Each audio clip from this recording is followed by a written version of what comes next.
ආයුබෝවන් සුබ දවසක් ජූලි මාසේ 27 වන දින සිදුවන සෙනසුරු ග්‍රහයගේ වක්‍ර චලිතයට අදාළව වෘශ්චික ලග්න හිමියන් ඉලක්ක කළ සුභාසුභ විස්තර කතා කරන්න තමයි අද අපි ආවේ. ඉතින් වෘශ්චික ලග්න හිමියෝ ඔබ හැමෝම වීඩියෝ එකේ අවසන් වෙනකල් රැඳිලා ඉඳලා මේ හරහා ලැබෙන මඟ පෙන්වීම ඔයාලගේ ජීවිතයේ සාර්ථකත්වයට යොදා ගන්න කියලා ආරාධනා කරමින් අපි යමු වීඩියෝ එකට. ඉතින් වීඩියෝ එකට යන්න කලින් මම චූටි මතක් කිරීමක් කරනවා ඔයාලට. ඔයාලා වෙනුවෙන් අපේ නාලිකාව හරහා තවත් සුවිශේෂී දීමනාවක් ලබා දෙන්න ඕන කියලා මම තීරණය කළා. ඉතින් රුපියල් 1000ක් දීලා කේන්දර පරීක්ෂා කරගන්න හැමෝටම ඔයාලගේ තව පවුල කෙනෙක්ගේ හරි සැමියාගේ වෙන්න පුළුවන්, බිරිඳගේ වෙන්න පුළුවන්, දරුවෙක්ගේ වෙන්න පුළුවන් කේන්දරය ඒ සමගම නොමිලේ පරීක්ෂා කරලා දෙනවා කියන්නේ. එතකොට එක් කේන්දරයක් පරීක්ෂා කර ගන්නම නම් රුපියල් 1000ක් දීලා අනිත් කේන්දරේ නොමිල තමයි බලලා දෙන්නේ. ඒ වගේම මේක ලබා දෙන්න සීමිත පිරිසක් සඳහා ඒ කියන්නේ මුලින්ම මට මැසේජ් කරන 100 දෙනාට තමයි මේ දීවනාව මම ලබා දෙන්න ඕන කියලා තීරණය කරේ. ඉතින් එහෙම අවශ්‍ය කවුරු හරි ඉන්නව නම් මේ පහත තියෙන අංකයට WhatsApp මැසේජ් එකක් දාලා ඔයාලට කිසිම තැනකින් නොලැබෙන මේ වාසිය ලබා ගන්න කියලා මතක් කරමින් අපි වෘශ්චික ලග්න හිමියන් වෙනුවෙන් සකසූ වීඩියෝ නරඹන්න. ඉතින් මුලින්ම අපි බලද්දි මේ සෙනසුරු ග්‍රහයගේ වක්‍ර චලිතය වෘශ්චික ලග්න හිමියෝ ඔබට බලපාන ආකාරය ගැන කතා කරන්න කලින් වෘශ්චික ලග්න හිමියෝ ඔබගේ සෙනසුරු ග්‍රහය කියන්නේ 3 වෙනි හා 4 වෙනි අධිපති ග්‍රහයනේ. ඉතින් ඒ සෙනසුරු ග්‍රහය මෙවර වක්‍ර වීම සිදුවන්නේ ඔබගේ 5 වෙනි වන මීන රාශිය තුල 5 වෙනින් අපි කතා කරන්නේ දරුවන් ගැන කතා කරනවා, ඒ වගේම අධ්‍යාපනය ගැනත් කතා කරනවා, ඒත් එක්කම ප්‍රේම සම්බන්ධතාව ගැන, සහජ දක්ෂතාවයන් ගැන කතා කරනවා. ඒ දේවල් තමයි 5 වෙනි තුලින් අපි කතා කරන්නේ. ඉතින් ඒ தත්ත්වය තුල ඔයාලගේ ආර්ථික தත්ත්වයට ඇති කරන බලපෑම ගැන අපි මුලින්ම කතා කරලා බැලුවොත් Taman මහන්සි වෙලා ආදායමක් හොයාගන්න උත්සාහ කරන කාලයක්. Tamanගේ මහන්සිය තමන්ගේ නිර්මාණශීලී හැකියාවන් නිර්මාණශීලී හැකියාවන් උපයෝගී කරගනිමින් ඒ තුලින් ආදායමක් ඔයාලට ලබා ගන්න පුළුවන් වෙන කාලයක් කියලා මේ කාලේ හඳුන්වන්න පුළුවන්.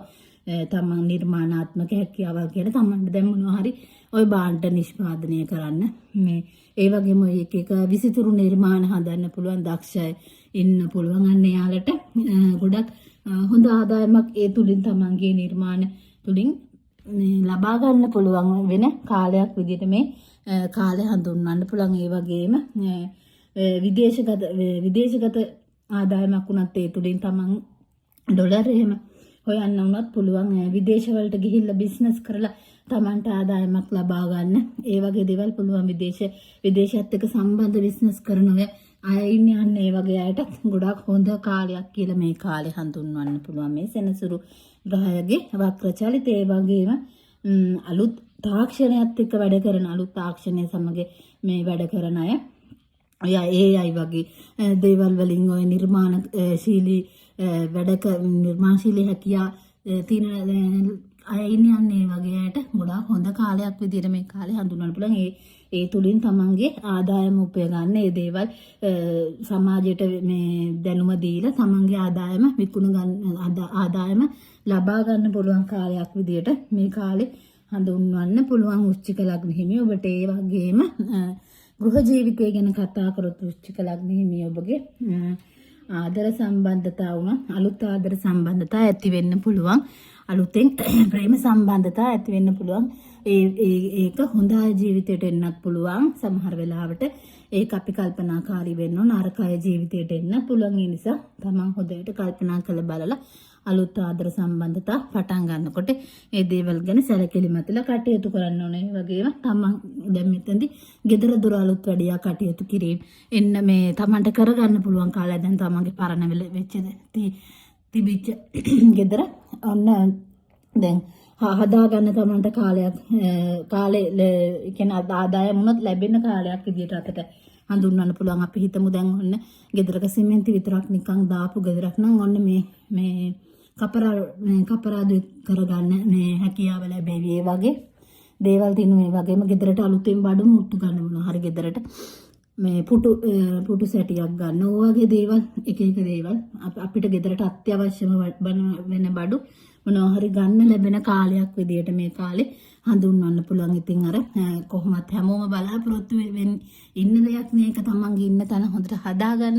ඉතින් ඒ දේවල් වලට ඔයාලට ඉඩ හසර ලැබෙන කාලයක් විදියට මේ කාලේ හඳුන්වන්න පුළුවන්. ඒ වගේම දරුවන්ගේ කටයුතු ගැන ඔයාලා වෙනදට වඩා ටිකක් හොයලා බලන උනන්දුවෙන් කටයුතු කරන්න ඕනේ. දරුවන් අධ්‍යාපනය සම්බන්ධයෙන් දරුවන්ගේ ඒ වගේම දරුවන් එදිනෙදා කරන ක්‍රියාකාරකම් ගැනවත් වෙනදට වඩා ඔයාලගේ අවධානය යොමු වෙන්න ඕනේ කියලා මම කියන්න කැමතියි. ඒ වගේම වැඩ සැලසුම් කළන්න අද මොන දේ කරන්න, අද මම මෙන්න මේ දේ කරනවා, හෙට මම මෙන්න මේ දේ කරනවා, මේ තැනට මං යන්න, මෙන්න මේ ඉලක්කයට මං යන්න, අද ඉඳන් මේ විදිහට තමයි මම වැඩ කරගෙන යන්නේ. හැම දෙයක්ම සැලසුම් කරගෙන කටයුතු කරන්න කියලා තමයි ඔයාලගේ මම මේ කියන්නේ මේ සෙනසුරු වක්‍රයක චලිතයත් එක්ක. ඒ වගේම රාහු මේ කාලේ ඔයාලගේ 4 වෙනි ඉන්න. ඉතින් රාහු 4 ඉන්න නිසා ගෙදර ඉන්න ගොඩක් ඔයාලට ගෙදර ඉන්න හිතෙන ගන්න නැහැ. ගෙදර ඉන්න එක මානසික නිදහස හිරීමක් විදියට ඔයාලට දැනෙන්න පුළුවන්. ඒ නිසා ගෙදරින් නිතරම පිට වෙලා ඉන්න, කොහේ හරි ගිහිල්ලානේ කොහේ හරි ඇවිදින්න නිතරම හිතෙන්න පුළුවන් කාලයක්. ඉතින් ඒ නිසා ගෙදරින් බැහැරව ඔයාලා වැඩිපුර කටයුතු කරાવી. නමුත් අර මම කිව්වනේ දරුවන්ගේ කටයුතු නත් හොයලා බලන්න මේ කාලේ වෙනදට වඩා කියලා. ඒ නිසා ඔයාලා ඒ දේවල් ගැන සැලකිලිමත් වෙලා ඒ විදිහට කටයුතු කරන්න. ඒ වගේම රැකියාව ගැන අපි කතා කළොත් වෘත්තීයමය වශයෙන් හිමි වෙන ශිෂ්‍යත්ව තියෙන්නේ. අන්න ඒ වගේ දේවල් වලින් තමන්ට විදේශගත වෙන්න හැකියාව ලැබෙන කාලයක් විදියට මේ කාලේ හඳුන්වන්න පුළුවන්. වෘත්තීය සාර්ථකත්වය ඔයාලට ලැබෙන කාලයක්. ඒ වගේම දැන් විදේශගත උනේ නැති වුණත් මොනවා හරි තමන්ගේ රැකියා ස්ථානයෙන් ලබා දෙන අධ්‍යාපන මේ වෘත්තීය අධ්‍යාපනයක් ඔයාලට ලබන්න හැකි කාලයක් විදිහට මේ කාලේ හඳුන්වන්න පුළුවන්. මේ දේවල් සාර්ථක වලට කරගන්න ඉඩ ලැබෙන කාලයක්. ඒ වගේම ඔයා දැන් මේ කාලේ කොහොමත් වෘශ්චික ලග්නෙ කියන්නේ චරම ලකුවට කතාවට අර මේ එන පිරිසක් නෙවෙයි නේ. කියන්නේ කතා කරන්නේ ටිකක් ඇතුළේ කියන්නේ නිහඬ චරිත කියලා කියන බලන්න. ඒ වගේ නිහඬව ඉඳගෙන ඔයාලට හොඳට ඉගෙනීමට හැකියාව ලැබෙන කාලයක්. නිහඬව ඉගෙනීම් කටයුතු කරගන්න අවස්ථාව ලැබෙන කාලයක් විදිහට හඳුන්වන්න පුළුවන්. ඒ වගේම කේතු 10 වෙනි ගමන් කිරීම නිසා රැකියාව පිළිබඳ කලකිරීම වෙන්නත් පුළුවන්. ඔයාලට ආයතන ප්‍රධානීන් අතර තියෙන මේ ප්‍රශ්න එන්න පුළුවන්. ආයතන ප්‍රධානීන්ගෙන් ඒ වගේ නිසා ඔයාලට රැකියාව කලකිරෙන්න පුළුවන්. තමන් එකට වැඩ කරන අය නිසා රැකියාව තුල කලකිරීම වෙන්න පුළුවන්. ඒ නිසා ඔයාලට අනේ එපා මට මේ ජොබ් එක මම මෙතනින් අයින් වෙලා යනවා කියලා ඒ වගේ අදහස් හිතට එන්න පුළුවන්. ඒ නිසා ඒව ගැන හොඳ සැලකිලිමත් කටයුතු කරන්න. ඒ වගේ දේවල් වුණා කියලා ඔයාලා රැකියාවෙන් අයින් වෙන්න යන්න එපා. ඒක ඔයාලගේ ජීවිතයට අහිතකර විදියට බලපාන්න හැකියාව වැඩි. ඒ නිසා තමන් කොහොම හරි ඉවසගෙන මම මේ తాවකාලික කාලයක් නෙමේක.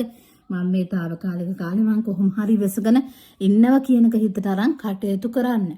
අවසාන වශයෙන් සෞඛ්‍ය ගැන අපි වෘශ්චික ලග්න හිමියන්ගේ කතා කරොත් මේ සෙනසුරුගේ වක්‍ර චලිතයට අදාළව ඉතින් පපුව ආශ්‍රිතව සෙම් රෝග ඒ වගේම හත්තිය වගේ දේවල් හැදෙන්න පුළුවන්. ඒ වගේම අධික රුධිර පීඩන ප්‍රෙෂර් එක වගේ දේවල් එන්න පුළුවන් ආලට. ඒ නිසා මේ දේවල් ගැන හොඳින් සැලකිලිමත්ලා කටයුතු කරන්න.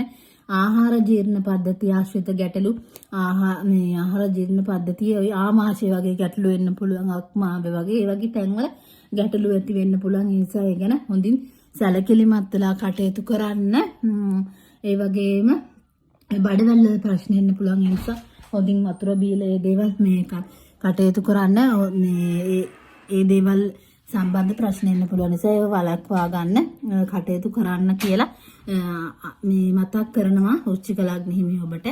ඉතින් අපි වෘශ්චික ලග්න හිමි ඔබට මේ සෙනසුරුගේ වක්‍ර වීම මොන ආකාරයකට බලපාන්න කියලා තමයි මේ විදිහට කතා කරේ. ඉතින් සෙනසුරු මේ මම කතා කරපු පලාපල හැම වෘශ්චික ලග්න හිමියෙක්ටම පොදුවේ කතා කරන පලාපල. ඉතින් ඔයාලගේ උපන් කේන්ද්‍රයේ ග්‍රහ පිහිටීම් අනුව මේ දේවල් වෙනස් වීම වෙන්න පුළුවන්. ඒ වගේම මතක් කරනවා සෙනසුරු ග්‍රහයේ මේ අපල තත්ත්වයන්ට ඔයාලට කරන්න පුළුවන් ප්‍රතිකර්ම විදියට සෙනසුරු අත දවස්වල බෝධි පූජා පැවැත්වීම, නිල් පාට මල් පූජා කළා. ඊළඟට සෙනසුරාදා දිනවල නිර්මාංශ වීම, ඒ වගේම සෙනසුරාදා දිනවල කපුඩන්ට ගිතෙල් මිශ්‍ර කිරිබත් ලබා දීම, ඒ වගේම සෙනසුරාදා දිනවල බල්ලන්ට රොටි හදලා දීම, ඒ වගේ දේවල් විෂ්ණු දෙවියන්ට බාර වීම වගේ දේවල් කරන්න පුළුවන් ප්‍රතිකර්ම විදියට මම කියන්න කැමතියි. ඉතින් මේ වගේ තවත් ජ්‍යොතිෂමය වැදගත්කමක් ඇති වීඩියෝ නරඹන්න ඔයාලා කැමති නම් ඇස්ට්‍රොලොජි විෂන් නාලිකාව සබ්ස්ක්‍රයිබ් කරලා, ලයික් කරලා, කමෙන්ට් කරලා channel එකත් එක්ක දිගටම එකතු වෙලා ඉන්න කියලා ආරාධනා කරමින් අදට සමුගන්නවා. ධනු ලග්න හිමි ඔබගේ වීඩියෝ එකෙන් හමු වෙනකල් ආයුබෝවන් හැමෝටම.